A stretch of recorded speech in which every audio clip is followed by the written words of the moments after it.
अस्सलाम वालेकुम everyone, this is शिफा यूसुफजई। आज का जो ये सेशन है, हम बहुत बजट की बात कर रहे हैं, बहुत ज़्यादा नंबर्स हो रहे हैं, लेकिन आज का सेशन उसी से रिलेटेड है, लेकिन एग्जैक्टली बजट के हवाले से नहीं है। ये है टैक्स के हवाले से।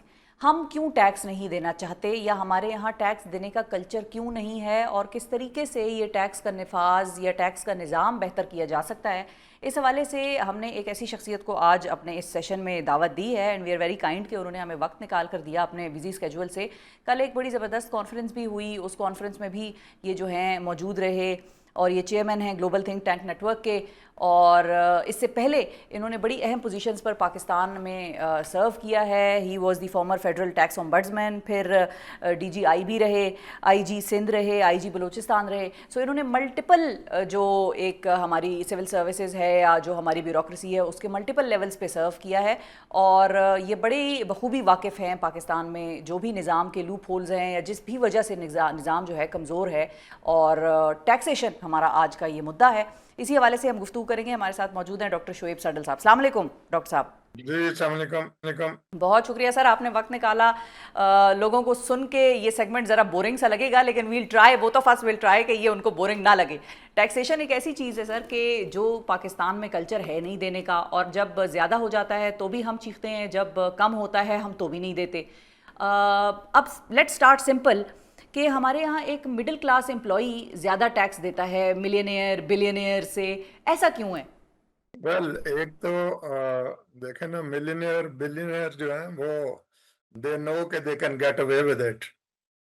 सो अगर आप सिस्टम में ये कुछ अनसर्टेनिटी ले आए कि जहाँ चाहे कोई बड़ा टैक्स एवेडर है या इवन छोटा है, अगरचे आपका फोकस ज्यादा बड़े टैक्स एवेडर्स पे होना चाहिए, तो सबको पता हो कि law is same for them, and the probability of their detection and then processed in the system is quite high.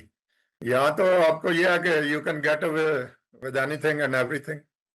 So that is the main reason कि लोग और फिर ये है कि टैक्स का लोग कहते हैं जी रिटर्न्स क्या हैं, हम टैक्स क्यों दें, हमें क्या फैसिलिटीज इसके अगेंस्ट मिल रही हैं। तो बट मेन इश्यूज ये हैं कि कुछ कुछ हमने बीच में ऐसे लूप होल्स भी रखे हुए हैं। फॉर एग्जांपल के काफ़ी सारी इनकम जो है वो टैक्स एग्जम्प्ट है एक तरह से। तो हम्म। मैं आपको बताऊं, जब मैं इस पे रिसर्च कर रहा था लंदन में, जी। तो मैं एक दफ़ा गया उसके पास, वहाँ का जो टैक्स चीफ था, तो उसने मुझे बड़ी ऐसी बात की कि मैं उसको कई दफ़ा रिपीट करता हूँ। उसने कहा कि Mister Sedal, look, we tax the incomes, we are not bothered with the professions, how that income is derived. Even if he went to the extent that even if it is the income of a prostitute, we tax it in the like manner. The fact कि ये prostitution में भी against the law, लेकिन ये police का काम है, हम इसको नहीं बादर करते। पुलिस जाने और उनका काम जाने, हमारा काम है कि जितनी इनकम जिसको भी हो रही है, चाहे वो किसी प्रोफेशन में भी है, वो अगर उसको डिक्लेयर कर रहे हैं तो हमने उसको लाइक मैनर में टैक्स कर देना है बस। बिल्कुल ठीक है। अच्छा, तो अगर हम पाकिस्तान के फिर टैक्स निज़ाम की बात करें यहाँ पर, एक तो ठीक है, ये तो लोगों का हो गया ना कि हम टैक्स इसलिए भी नहीं देते, या हम ज़्यादा अमीर लोग कम देते हैं और गरीब आदमी या मिडिल क्लास तबका ज़्यादा दे रहा है, वो इसलिए है कि भाई बड़े आदमी की पकड़ नहीं होती उस पर उस तरीके से। लेकिन अगर टैक्स सिस्टम के हवाले से आपको इन दो लफ्ज़ों में से किसी एक का चुनाव करना पड़े, तो आप किस तरह से उसको एक्सप्लेन करेंगे? Would you call Pakistan system as unfair, या फिर आप वर्ड यूज़ करेंगे डिलिबरेटली रिग्ड का? सिस्टम तो रिग्ड तो कंप्लीटली है, इसमें तो कोई शक नहीं है। और देखे ना, जो है ना probability of detection, this is a major determinant of whether you go towards tax evasion or you go towards compliance. तो अगर आपको ये पता हो कि one, you will not be caught, the probability of being caught is low. Two, even if you are caught you will get away, चाहे वो corruption के जरिए, चाहे वो किसी सिफारिश के जरिए, चाहे what ever means you can use. अच्छा, फिर जो हमारा एफबीआर का सिस्टम है उसमें इतनी जान भी नहीं है अभी तक। अच्छा। हाँ, वो बेशक उनको हम कहते हैं जी हमने एम्पावर कर दिया, ये कर दिया, वो कर दिया, लेकिन जो बड़े मगर माछ हैं उनके सामने हमारे कोई एम्पावरमेंट नहीं है सिस्टम की। क्योंकि सिस्टम तो आजकल देखें सारा जो है फोरेंसिक्स बेस्ड सिस्टम्स हैं वर्ल्ड ओवर में अब, कि आपने लिंकेजेस पैदा करने हैं, आपकी इनकम का जो फ्लो है वो मुख्तलिफ यू नो स्पॉट्स पे डेफिनेटली उसने गुजरना होता है, और जैसे ही वो गुजरे साथ ही उसने जनरेट करना होता है उस जो मुतलका टैक्स ऑफिशियल्स हैं उनके लिए इंफॉर्मेशन को। बिल्कुल, आईटी, एआई। हाँ हाँ, और आजकल तो एआई का जमाना है अब, तो इसलिए इसमें तो कोई चीज वैसे ही नहीं छुपी रह सकती। फिर यह है कि आपका जितने इम्पोर्टेंट टैक्स हेवन्स हैं दुनिया में उनके साथ आपके लिंकेजेस अब डेवलप होते हैं, और अच्छा, वो कैसे? वो आप उसकी मेंबरशिप लेते हैं ना, तो और वो आपको तमाम टैक्स के बारे में जो इंफॉर्मेशन है वो पास ऑन करते हैं। फिर लोकली से अगर आपने मार्केट से कोई चीज़ें खरीदी हैं तो वहाँ भी जो टैक्स रजिस्टर है वो आपके उनको चीज़ों को नॉट ओनली का रजिस्टर करेगा, बल्कि टैक्स अथॉरिटी जो है उसको इतला भी साथ साथ देगा। तो आजकल दुनिया में टैक्स एवेड करना जो है वो इतना आसान नहीं रह गया हुआ। लेकिन हमारे जैसे मुल्क में अब आप देखें हमारी जो है ये tax to GDP ratio, it is one of the lowest in the region. 9% कोई है, मतलब कि बिल्कुल। उसमें जैसे मैं कह रहा था कि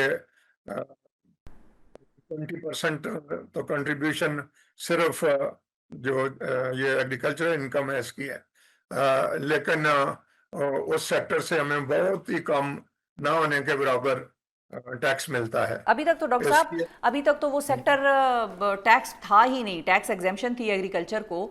और जाहिर है उसके हवाले से भी हमें एक आम तासुर जो है, पता नहीं मैं सही हूँ या नहीं हूँ, आप मुझे करेक्ट कीजिएगा अगर मैं गलत हूँ, कि सारे एग्रीकल्चरिस्ट अगर पार्लियामान में बैठे होंगे और कानून साजी कर रहे होंगे तो फिर वो अपने ऊपर टैक्स थोड़ी लगाएंगे, या एक आम आदमी का ये एक तासुर है।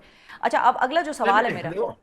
वो देखें ना, ये सही है तसर आप अच्छा। को अगर इस फैक्ट का पता मेरे ख्याल में होगा ही नहीं, तो let me just repeat it के ये जब थे ना अयूब खान साहब का वक्त, तो बहुत बड़े जो इंडस्ट्रीज थे उस वक्त उन्होंने जाके कोई बकर में कोई और इधर उधर जो बंजर जमीनें हैं वो लेना शुरू कर दी, हम्म। और जितनी उनकी इनकम इंडस्ट्री से आ रही थी वो बंजर जमीनों में शो कर देते थे कि जी हमारी इनकम इतनी जो है वो वहां से हुई है, लेकिन चूंकि वो तो टैक्स एग्जम्प्ट है, लिहाजा दैट्स इट। तो आपने एग्जम्प्ट सेक्टर्स तो फिर जीरो करने हैं आहिस्ता आहिस्ता, जैसे मैंने मिसाल दी है कि every sector is liable to tax ठीक है। And there is no exemption. ठीक है। एग्जम्पशन जहां भी आप लाएंगे उससे डिस्ट्रैक्शन पैदा होंगी, ठीक है। और एंड उन डिस्ट्रैक्शन से जी, and what do you think about, doctor साहब, what do you think about amnesties, जो ये टैक्स एमनेस्टीज दे देती है हर हुकूमत, कभी आके टैक्स एमनेस्टीज दे देती है। नवाज शरीफ साहब ने भी अपने दौर में दिए, फिर इवन खान साहब ने भी अपने दौर में एक एमनेस्टी स्कीम जो है वो नहीं, मुतारिफ करा। ये तो देखें ना, चाहे वो नवाज शरीफ है या खान साहब है, इनको तो जो एडवाइस नीचे से दी गई उसके मुताबिक इन्होंने कर दिया, बट द फैक्ट रिमेन्स कि ये एग्जाम्पशन जो हैं और एमनेस्टीज पर्टिकुलरली जो हैं ये बिल्कुल इनको स्ट्रेट अवे स्टॉप करने की ज़रूरत है। और जिस देखें ना टैक्स सिस्टम में इक्वालिटी और इक्विटी के कॉन्सेप्ट्स ना हो वो टैक्स सिस्टम कभी भी कामयाब नहीं हो सकता। उसमें लोगों को हमेशा ये ज़हन में रहेगा कि कोई बात नहीं, we will be manage able to manage it and we will be able to get away with it. जैसे कि अब हो रहा है, मैं हाँ एक साहब थे जिनका मैं जैसा ऐसे एग्जांपल दे रहा हूँ, और भी कई तरह इस तरह की एग्जांपल्स थी। मैं जब खुद टैक्स ओम्बुड्समैन था, कि उनका टैक्स की डिफॉल्ट जो है 119 बिलियन थी। सर, और कितनी कितनी कितनी 119 billion, 190 not billion, 190 Arab billion, रुपए।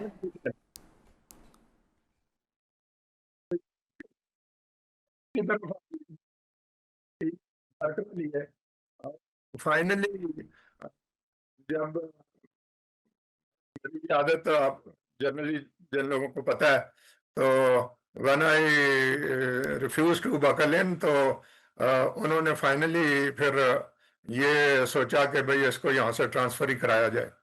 तो and almost succeeded, I must say के नॉट फुल्ली, क्योंकि वो वैसे भी मैं तंग आया हुआ था, मैं छोड़ना ही चाहता था। सो मुझे एक और जगह की ऑफर बड़ी लुक्रेटिव दे दी गई कि जी आप अब उधर चले जाएं, आपने यहाँ बहुत अच्छा काम किया और ये किया वो किया। तो और नतीजा क्या हुआ कि मैंने कहा मैं ना उधर जाता हूँ ना मैं यहाँ रहूंगा अब, थैंक यू वेरी मच, और मैं एक तरफ हो गया। तो कहने का मकसद ये है कि ये जो बड़े बड़े मगरमच्छ हैं ना बैठे हुए हमारे यहाँ, जब तक हम इनको नहीं लटकाने की स्ट्रेंथ पैदा करते सिस्टम में, तो उस वक्त तक टैक्स कलेक्ट नहीं हो सकेगा। अभी भी आप देखें, 9%, 10% टैक्स टू जीडीपी रेशो जो है, इट इज जोक। और आपको इसको मिनिमम भी ऑन फास्ट ट्रैक बेसिस 15-16% पे लेके जाना चाहिए। लेकिन कैसे लेके जाया जाए? आपका टैक्स सिस्टम जो है उसमें इतने होल्स हैं कि वो उस तरफ, और फिर जो एफर्ट्स किए हैं आपने कुछ मौकों पे कि जी इसको हम डिजिटाइज करें, और वो भी कामयाब, कुछ इंटरनली नहीं होने दी जाती, कुछ उसके एक्सटर्नल फैक्टर्स हैं। तो हर दफा सुनते हैं हम कि जी अब इसके बाद ये सारा ठीक हो जाएगा जी, हमने तो अब मैं एक दफा स्वीडन में गया, तो वहाँ कॉन्फ्रेंस थी एक, उसमें तो जो टैक्स कमिश्नर था उसने मुझे लंच पे बुलाया। तो we discussed this whole damn thing के, तो उसने कहा डॉक्टर साइड लुक, मैं तो जो डेट देता हूँ ना कि इस डेट तक भैया आप अपनी फाइल कर दें जो आपकी टैक्स रिटर्न्स हैं, तो बस जब क्लोजिंग डेट होती है तो दैट्स इट। उस क्लोजिंग डेट के बाद मैं 30 दिन मैं उनसे प्रॉमिस करता हूँ, पब्लिकली डिक्लेयर अपने आप को करता हूँ कि मैं आपको आपके रिफंड्स जो हैं वो दे दूंगा। जिसके रिफंड उतने दिन में इशू नहीं होते, उनको मैं अपने दस्तों से लेटर ऑफ अपॉलॉजी इशू करता हूँ। एंड नॉट ओनली दैट, जितने दिन ऊपर लगते हैं उसका मैं इंटरेस्ट भी पे करता हूँ उनको। तो ये है दुनिया जैसे फिर अपने लोगों को ट्रीट करती है, और लोग ये समझते हैं कि हाँ भाई ये अपनी हमारी हुकूमत है। और इधर तो बस लोग क्या समझे हुकूमत के और लोगों के दरमियान जो रिलेशनशिप है, वो एक यू नो गवर्नड और सिटीजन का है ही नहीं है। तो वो है कि जी एक तरफ रूलर्स हैं और एक तरफ नेटिव्स हैं। तो वो अब रूलर और नेटिव वाला वक्त गुजर गया है, तो मेरा ख्याल में इसको दुरुस्त जितनी जल्दी हम कर लें उतना बेहतर है। लेकिन दुरुस्तगी हो रही है डॉक्टर साहब, आपको नजर आ रही है कोई दुरुस्तगी होती हुई? नहीं, अभी तक मतलब as someone who has worked in the system, मुझे तो नहीं कोई नजर आती कि दुरुस्तगी हो रही हो। अगर कहीं हो रही है तो वो बताई जानी चाहिए सारी कौम को कि जी ये हमने बेहतर कर दिया है। तो अच्छा, आपने चूंकि अभी एक सेमिनार कराया और आपका जाहिर है थिंक टैंक को आप एक तरीके से आप उसके चेयरमैन हैं, सो आपके मुताबिक अभी तक पाकिस्तान में बेहतरीन कौन सा दौर था जिसमें कि टैक्स रिजीम अच्छी रही हो, लोगों का ट्रस्ट हो, लोगों ने टैक्स उसको दिए हों और एफबीआर ने भी उसमें इफेक्टिवली काम किया हो, या पॉलिसी किसी ने बहुत अच्छी बनाई हो, वो कौन सा दौर रहा है? नहीं नहीं, ऐसे कोई 19-20 का कभी हुआ हो तो आप कह लें, वरना कोई ऐसा दौर जो है कि वो बेहतरी का दौर था और उसके पहले और उसके बाद में वो बात नहीं रही, ऐसा कुछ भी नहीं है। कोई 19-20 का फर्क पड़ता रहा है, और वो इंडिविजुअल्स पे कि who is heading the system. और बाकी अब देखें ना, बिलियंस के टैक्स एवेजन ये जो है टोबैको इंडस्ट्री में है, अब सबको पता है, लेकिन कभी आप हाथ नहीं डाल सकते उनको। तो बाज जो प्रेशर ग्रुप्स भी हैं ना बड़े बने हुए, उनकी वजह से भी हमें मसाइल हैं। और हमें वो सिस्टम लाना है इस मुल्क में, पहले जब हम खुद अपने आप को रोल मॉडल के तौर पर पेश कर लेंगे कि जिसमें no one is above law and no one is below law, सबको एक जैसा ट्रीट करना है। तो अभी आप देखें कि जो इतना इतना लोगों के पास आपको नजर आता है, गाड़ियां हैं, बाहर के ट्रिप्स हैं, उनकी जो रहने सहने का तरीका है, उनके जो जिस तरह से सूटेड बूटेड हैं वो, तो इन सारी चीजों को आप देखते हैं तो आप कहते हैं यार इनके पास पैसे कहाँ से आते हैं। तो जब पता करें उनके टैक्स साइड का तो मिनिमल होगी, और हम्म। किसी आम आदमी का भी हो सकता है उससे ज्यादा हो। तो अच्छा वैसे इसलिए ये अच्छा वैसे डॉक्टर साहब, हम्म, क्योंकि आपने ज़ाहिर है मुख्तलिफ इदारों में और गवर्नमेंट इंस्टीट्यूशंस में काम किया है, ब्यूरोक्रेसी को भी बड़ी करीब से आपने देखा है, पॉलिटिक्स को भी बड़ी करीब से देखा है, मुख्तलिफ पॉलिटिकल पार्टीज़ या गवर्नमेंट्स को, पॉलिटिकल पार्टी सेंट्रिक हम नहीं रखते इसको, गवर्नमेंट्स को भी आपने बड़े करीब से देखा है। आपका अपना रिसर्च, तज्जिया, मुशाहिदा क्या कहता है? क्या हमारे सियासतदान, ब्यूरोक्रेट्स, जुडिशरी और जो इस तरह की बड़े बड़े लोग हैं, यानी कि आम आदमी से जो एक वाज़ेह डिस्टिंक्शन हमें नज़र आती है वो यही है कि ओहदेदारान, सो ये आला ओहदेदारान में सियासतदान, ब्यूरोक्रेट्स, जुडिशरी, दीगर हमारे, वो टैक्स देते हैं? कितने परसेंट आपके ख्याल में कितने होंगे इन नंबर? नहीं, तो ये सारा दे के ही तो जो टैक्स टू जीडीपी रेशो बन रही है वो 9% है ना। तो वो उन बड़े लोगों की है या ये आम आवाम जो कि 24 करोड़ आवाम में से जो बेचारी 1% मिडिल क्लास देती है, जो कि इनकम पे भी देती है, वो ये घर के खरीद फरोख्त पे भी देती है, गाड़ी पे भी ये देती है, जो ये बेचारा फाइलर हो गया, बेसिकली गरीब पकड़े में आ ये गया? ये ये सबकी मिलके है, ये एग्रीगेट है सबका। तो इसीलिए तो मैं कहता हूं कि देखें, हर साल आपको 5, 7, 10 कम से कम टैक्स वेडर जो हैं टॉप के, इनको लटकाना चाहिए और एग्जाम्पल बनाना चाहिए। इसी तरह 5, 7, 10 जो हैं दूसरे एंड पे, कि जिन्होंने ईमानदारी से टैक्स अपना दिया है, उनको लोगों के सामने लाना चाहिए, उनको इंसेंटिवाइज करना चाहिए, उनको रिवार्ड्स देने चाहिए, ताकि पता चले कि भाई ये काम जो है ये पे भी करता है, और इसी से गवर्नमेंट का जो बिजनेस है उसको आगे बढ़ाया जा सकता है। अब हर बंदा चाहता है कि जी हाँ, मुझे हॉस्पिटल भी गवर्नमेंट अच्छे बनाए, सड़कें भी अच्छी बनाए। तो कहाँ से बनाए? स्पेशली जब हमारा कल्चर जो है करप्शन का, वो इतना अब वाइड स्प्रेड मैनर में मौजूद है, तो बड़ी मुश्किलात हैं हम जिन से गुजर रहा है हमारा कंट्री इस वक्त। अच्छा सटल साहब, ये बताइए कि आपने करप्शन का चूंकि जिक्र किया, और हम मुख्तलिफ दुनिया की अगर इंडेक्स की बात करें तो अक्सर ही हम करप्शन परसेप्शन इंडेक्स पे एक हुकूमत कहती है हम बेहतर थे, हम नीचे के लेवल पे थे, दूसरी हुकूमत कहती है नहीं जी, परसेप्शन में हम बेहतर थे और हम नीचे चले गए, ऊपर नहीं हैं मोस्ट करप्ट प्लेसेस जो होती हैं एक लिस्ट की। सो एफबीआर के हवाले से अगर आप हमें बता सकें कि एफबीआर में जो प्रेशर है पॉलिटिकल या करप्शन का आंसर कितना शामिल है टैक्स कलेक्शन के उसमें? नहीं, काफी हद तक शामिल है। इसलिए बहुत कम ऐसे अदवार आए हैं कि जिनमें वाकई नंबर वन देखें कहाँ से काम शुरू होना है, कि आपने अपने से एक ऑनेस्टी के जो हायर लेवल्स हैं उनकी डेमोन्स्ट्रेशन करनी है। और वो कैसे होती है? टैक्स आप कितना देते हैं वो भी लोगों को पता चल जाता है। लेकिन वो होती है कि अच्छा आपने जितनी की अपॉइंटमेंट्स की हैं, क्या वो सिफारिश पे की हैं, क्या वो पैसे लेके की हैं, क्या उसमें आपके कोई रिश्तेदार जो हैं उनको जॉब्स मिले हैं, तो ये सारी बातें छुपी नहीं रहती।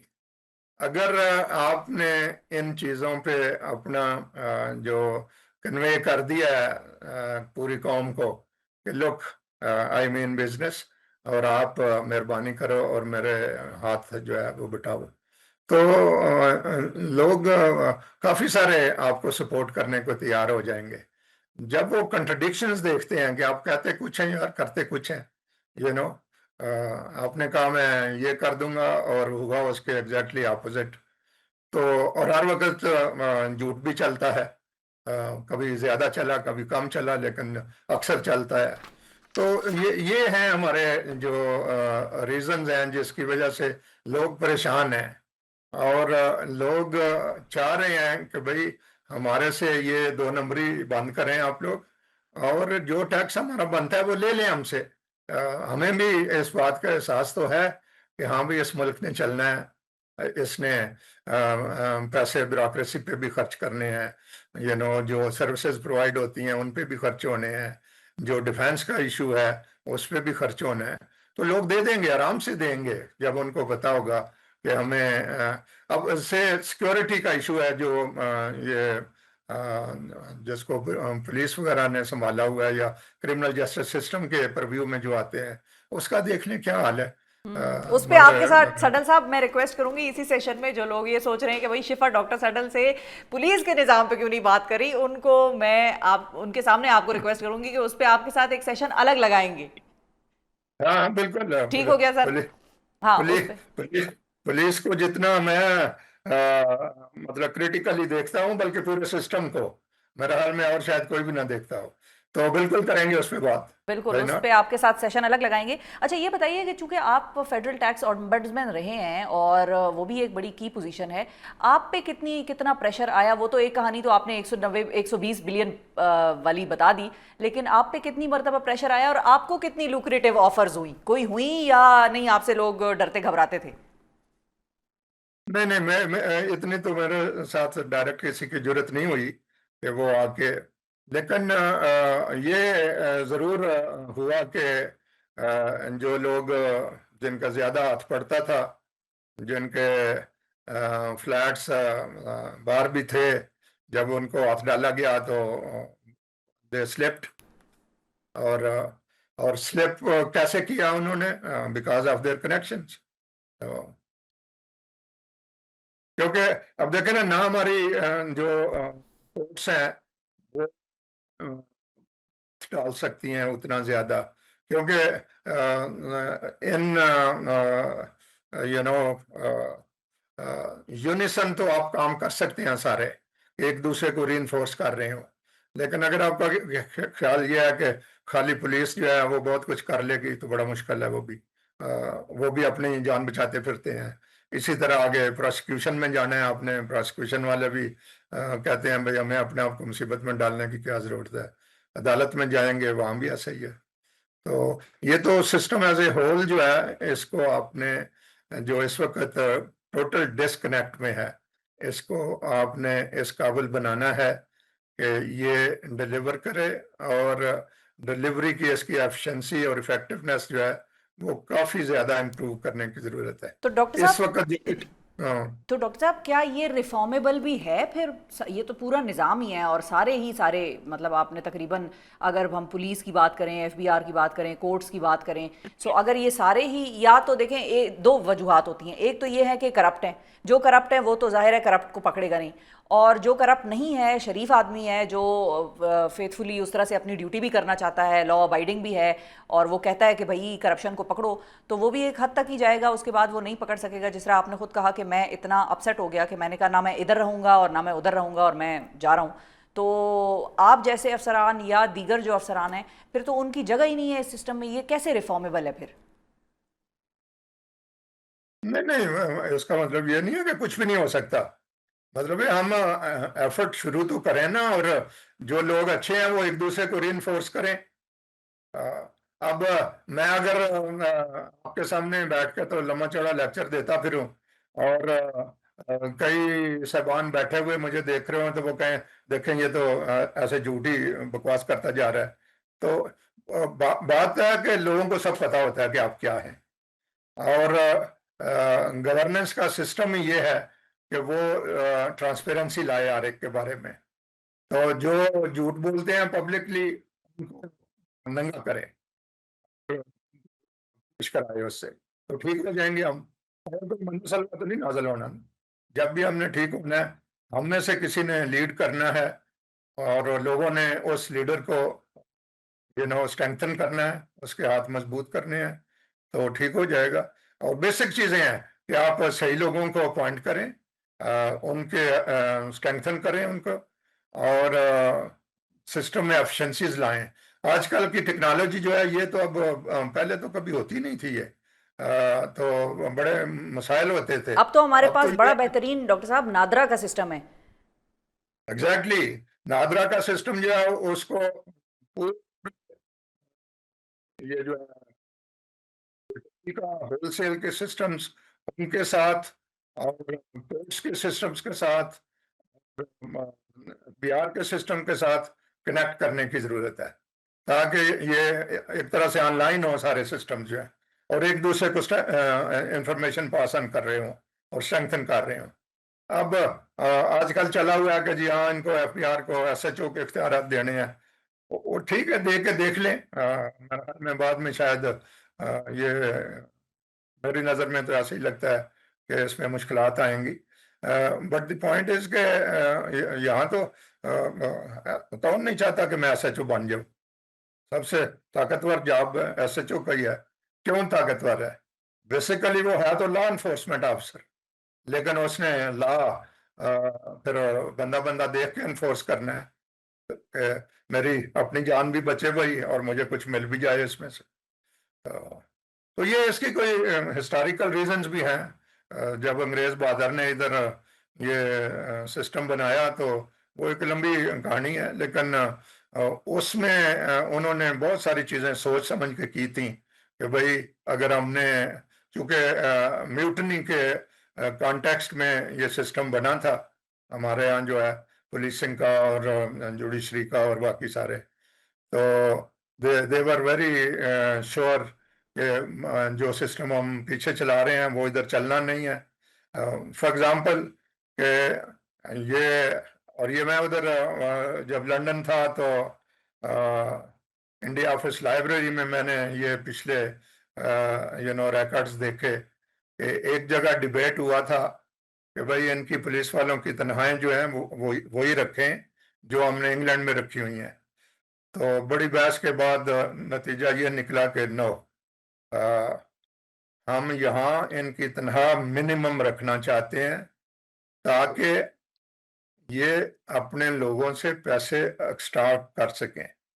अगर हमने इनको छोड़ दिया कि ये और लोग जिनको इन्होंने डील करना है ये एक दूसरे को मतलब इनका रिलेशनशिप जो है वो एडवर्सेरियल ना बना, तो हमारी तो यहाँ हुकूमत नहीं चल सकेगी। तो ये कुछ इस तरह के भी हमारे स्पेसिफिक फैक्टर्स रहे हैं, लेकिन दुनिया बदल गई है। अब इवन जो वर्स्ट किस्म की उन्होंने कंस्टेबलरी रेज की थी फॉर नॉर्दर्न आयरलैंड, इवन वो भी बदल गई है अब। हमने बदलने की कोशिश की उनके वक्त, जन मुशर्रफ के वक्त, that was the only time कि जब एक सीरियस एफर्ट हुई कि इस सिस्टम को बदला जाए, लेकिन द मोमेंट ही लेफ्ट तो हमने उसको सारे को डिसमेंटल किया और हमने कहा कि जी ये तो उसका मुशर्रफ की बाकियात हैं, लिहाजा इनको तो ख़त्म करें पहले हल्ले गुल्ले में। तो भाई आप हल्ले गुल्ले में ख़त्म करके तो उसकी जगह कोई बेहतर चीज़ ले आए ना, तो ठीक है, कोई भी नहीं कहता कि किसी की बाकियात जो हैं उनको आप लेके चलते रहें। और बाकियात तो वो बनाई किसने थी? वो बनाने वाले में तो हम थे, तो ठीक है, जनरल का तो कसूर नहीं था कोई। बिल्कुल ठीक है। अच्छा, और क्विकली और फाइनली ये बताइए सेटल साहब के कंपैरेटिवली हमारे रीजन में जहाँ पर हमारे पास नेबरिंग जो कंट्रीज़ हैं या हमारी रीजन की कंट्रीज़ हैं, सबसे बेहतरीन टैक्स रिजीम आपको आपके ख्याल में किस मुल्क की है? क्योंकि इंडिया भी हमसे ज़्यादा टैक्स कलेक्ट करता है। 30% वहां पर ज्यादा है हमारे से टैक्स पेयर्स। नहीं वो मेरा ख्याल है ये रीजन से अगर मुराद आपकी ये उसमें अफगानिस्तान वगैरह को भी शामिल करना है तो इनको तो न करें। नहीं, अफगानिस्तान तो को नहीं। नहीं नहीं, अफगानिस्तान को नहीं। इंडिया, पाकिस्तान, ईरान, और ये जो हमारी अपनी चाइना ले लें बिल्कुल। नहीं नहीं, इसमें तो मेरा में हम बॉटम पे ही है। अच्छा, हम बॉटम पे हैं, ठीक है जी, खित्ते में हम बॉटम पे ही हैं। और मेरा ख्याल है ये हाँ, क्लोजिंग लाइन इससे बेहतर कोई नहीं हो सकती। बाकी आपने बड़ा डिटेल में समझाया कि प्रॉब्लम रूट कॉज हमारी है क्या, कि हम क्यों टैक्स कलेक्शन नहीं कर सकते या नहीं दे रहे टैक्स, और क्यों नहीं कलेक्ट हो रहा टैक्स। इन दोनों की जो कड़ियाँ हैं, इन दोनों सवालों की, वो एक ही पॉइंट पर मिलती हैं। बहुत शुक्रिया अदा करेंगे डॉक्टर शुएब सेठल साहब।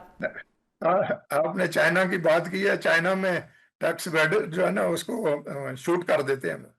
गोली मार देते हैं, बिल्कुल। टैक्स इवेजन पे, करप्शन पे चाइना में गोली मार देते हैं। यही ख्याल है कि पाकिस्तान में भी 2-4 बड़े टैक्स इवेडर्स को अगर लटकाया जाए तो इससे एक मिसाल बनेगी, और बाकी लोग टैक्स पे भी करेंगे और टैक्स कलेक्ट भी प्रॉपरली होगा। ये दो अलग अलग चीज़ें हैं, लेकिन इन दोनों की कड़ियाँ एक ही पॉइंट से या एक ही रूट कॉज से जुड़ती हैं। अब देखते हैं आने वाले वक्तों में हम किस तरह से टैक्स कलेक्ट कर पाते हैं, नहीं कर पाते। मैं तो भाई टैक्स दे रही हूँ, मैं तो फाइलर हूँ, और बहुत सारे लोग ये जो सेशन देख रहे हैं उनको हो सकता है कि हमारी डिस्कशन ऐसा लग रहा हो कि शायद ये टैक्स पे क्यों बात कर रहे हैं, लेकिन टैक्स आपकी मुल्क की रीढ़ की हड्डी है। आपके मुल्क को चलाने के लिए हम आईएमएफ बेल आउट्स के पीछे भाग रहे हैं, हम आईएमएफ की तरफ देखते रहते हैं, कशकोल लेके हम हर वक्त बाहर से भीख मांगते रहते हैं, जबकि हमारे पास अपना इतना पैसा है कि अगर हमारे में हर बंदा अपनी प्रॉपर टैक्स रिजीम एक इस्टेब्लिश कर ले और हम सब टैक्स दे रहे हों, तो आपको पाकिस्तान को मेरा नहीं ख्याल के एक कुछ अरसे बाद दोबारा आईएमएफ के बेल आउट पैकेजेस की तरफ देखने की ज़रूरत पड़ती है। लेकिन चूंकि हम टैक्स देते नहीं हैं, हमें सबको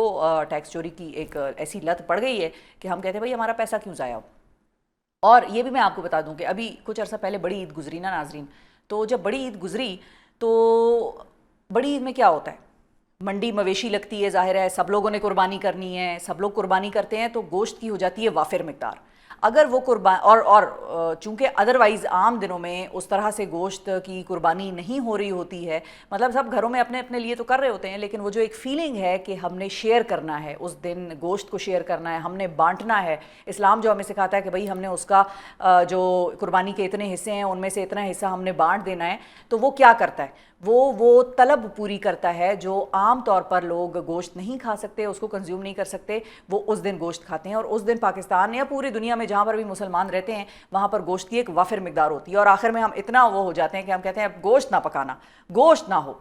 तो अंदाज़ा लगाएं कि इसी तरह अगर सारा पाकिस्तान टैक्स दे रहा हो, तो क्या आप एक दिन ये नहीं कहेंगे कि भाई आपके पास हर चीज़ वाफिर मिकदार में और बेहतरीन सहूलत आपको मिलती है, क्या आपको हेल्थ की निज़ाम आपका बेहतर नहीं हो जाएगा? क्या आप जो हमारे पाकिस्तान के कानून में पार्लियामान में जो कानून साजी करते हैं ना, वो लोग बैठ के वहाँ बड़ा शोर शार होता है, बड़ा उनकी शोशा होती है, वो जो कानून साजी करते हैं उसमें क्या आपका आर्टिकल एक ऐसा मौजूद नहीं है जिसमें कहा जाता है कि भाई 5 साल से लेके मेरा ख्याल है 15 साल के बच्चों को मुफ्त तालीम देनी चाहिए? तो अगर मुफ्त तालीम का कानून पाकिस्तान में मौजूद है तो फिर आपके 2 करोड़ बच्चे स्कूलों से बाहर क्यों हैं? ये कभी सोचें आप। अच्छा, अगर 2 करोड़ बच्चे आपके स्कूलों से बाहर हैं तो वो क्या कर रहे हैं? वो घरों में काम कर रहे हैं, वो ईंटों के भट्टों में ईंटें डाल रहे हैं, वो मैकेनिक्स के पास लगे हुए हैं। सो ये सारा जो इल है ना, जो ये हमारा सारी मसाइल की एक जड़ है मुआशी, वो इस टैक्स के ऊपर बेस करती है। उसकी जड़ें, ताने बाने सारे इस टैक्स चोरी से मिलते हैं। आप, मैं, मुझे सुनने वाले बहुत से ऐसे लोग हैं जो कि फाइलर नहीं होंगे, और बहुत से ऐसे लोग हैं जो फाइलर होंगे भी। जो फाइलर हैं मेरा उनको सलाम है भाई, मेरा उनको सलूट है, क्योंकि आजकल जो मैं भी टैक्स दे रही हूँ और जो आप लोग भी दे रहे हैं वो कोई कम नहीं है। सो मेरी ये दरख्वास्त है, ये सेशन करने का मकसद मेरा ये था कि एक तो टैक्स चोरी को आइडेंटिफाई करें, जहाँ पर टैक्स चोरी हो रही हो आप आहिस्ता से जाएं, एफबीआर को बताएं और वहाँ पर टैक्स चोरी आप रुकवाएं। अगर एफबीआर एक्शन नहीं लेता तो आप एफबीआर के खिलाफ आप किसी दूसरे अफसर के पास चले जाएं, जिसके पास पहले गए थे उसके खिलाफ दूसरे किसी के पास चले जाएं।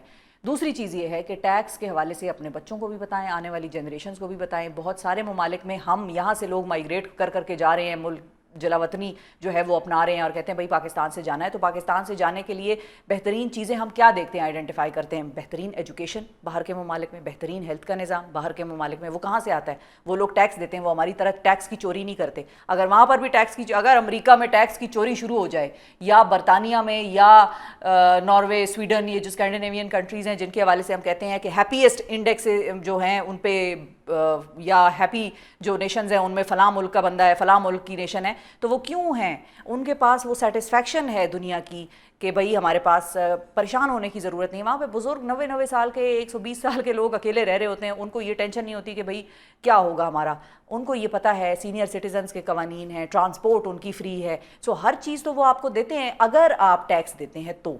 अगर आप टैक्स नहीं पे करते तो आप अपने मुल्क से या किसी से गिला ना करें कि भाई हमारा जो है हमारा सरकारी अस्पताल ऐसे हैं तो सरकारी स्कूल ऐसे हैं। और बाकी मैंने आपको एक मिसाल तो बताई थी कि पाकिस्तान में कानून है कि बच्चे की तालीम मुफ्त है, लेकिन फिर भी हमारे 2 करोड़ बच्चे स्कूल से बाहर हैं, वो स्कूल नहीं गए। सो ये जब 2 करोड़ बच्चे जवान होंगे, जब ये मार्केट में एक एडल्ट के तौर पर आएंगे, तो ये क्या कर रहे होंगे? अगर अनस्किल्ड रह जाएंगे तो चोरियां करेंगे, डकैतियां करेंगे, मजबूर होंगे अगर। और अगर किसी को काम मिल जाएगा तो वो काम करेगा, लेकिन वो काम क्या करेगा? वो काम यही करेगा कि घरों में झाड़ू पोछे कर रहा होगा, वो किसी मैकेनिक के साथ लगा होगा, कहीं ईंटों के भट्टों पर ईंटें लगा रहा होगा। सो अगर आपने अपने मुल्क का मुस्तकबिल बदलना है तो फिर आपने टैक्स देना है। और ये कोई FBR का या किसी तौर का ये कोई पेड सेगमेंट नहीं है, ये मेरी अपनी एक रिस्पॉन्सिबिलिटी थी जो मुझे खुद बड़ा महसूस होता है कि मेरे अंदर ये टैक्स का कल्चर डाला है। मेरी फैमिली कह लें, हमारे जो असातिज़ा थे वो कह लें। सो अगर आजकल आप किसी ऐसे शख्स से मिलते हैं जो टैक्स देता है, उसके आगे हाथ जोड़कर थोड़ा सा झुक जाएं और उसको कहें कि बहुत मेहरबानी सर आपकी, और आप भी टैक्स देने को फ़रोग़ दें।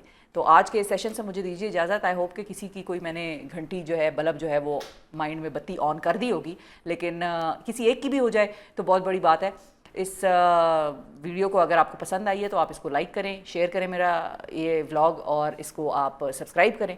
और अगर नहीं पसंद आया है तो फिर आप टैक्स चोरी करते रहे, फिर क्या हो सकता है, क्योंकि ज़ाहिर है ये उन्हीं को नहीं पसंद आना जो कि टैक्स जो है वो चुराते हैं। सो मैं भी बहुत सारे ऐसे लोगों को जानती हूँ जो टैक्स नहीं देते। एक होटल की मैं आपको बल्कि क्विकली एक किस्सा सुना दूँ छोटा सा। मैं एक होटल पे जाती थी, हम यूनिवर्सिटी टाइम में एक होटल पे जाते थे, और उस होटल में जो है हम जाके खाने खाते थे, या और छोटा सा वो एक ढाबा टाइप था, हमारी यूनिवर्सिटी के बाहर एक ढाबा टाइप था इस्लामाबाद में।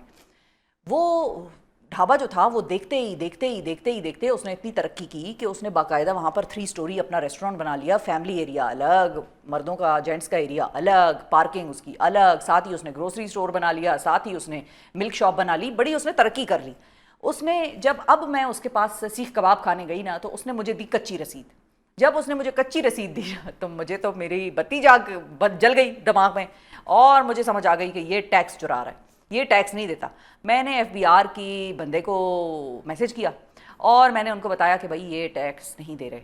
और फिर उसके बाद अब मैं दोबारा जाऊंगी देखने कि आया वो टैक्स दे रहा है और उस पर कोई छापा छापा पड़ा, कोई पक्की रसीद का मामला उसने किया या नहीं किया। बहुत सारे रिटेलर्स आपके, आप देखें आपके, अब मैं प्रोफेशंस का नाम नहीं यहाँ पर लेना चाहती, इस व्लॉग में लंबा हो जाएगा, लेकिन ये आपकी ज़िम्मेदारी है, अपने मुल्क को चलाना आपकी ज़िम्मेदारी है। सिर्फ हुकूमत पे डाल के हाथ छंट के ये ना कहें कि भाई हमारी ज़िम्मेदारी ख़त्म हो गई, ऐसा नहीं है। यह आपकी ज़िम्मेदारी है कि आपने टैक्स कलेक्ट करना है। सो अगर आपको ये पॉडकास्ट मेरी डॉक्टर शोएब सैडल के साथ पसंद आई है तो इसको लाइक करें, सब्सक्राइब करें मेरे चैनल को, इसको आगे शेयर करें। और अगर नहीं पसंद आई है तो फिर इसका मतलब कि आप टैक्स चुराते हैं, आप मुल्क के लिए या अपने भी मुस्तकबिल के लिए, अपने फ्यूचर के लिए भी कोई बहुत संजीदगी नहीं रखते। सो इसी के साथ आज मुझे दीजिए इजाज़त। अपना बहुत ख्याल रखिए। अल्लाह हाफ़िज़।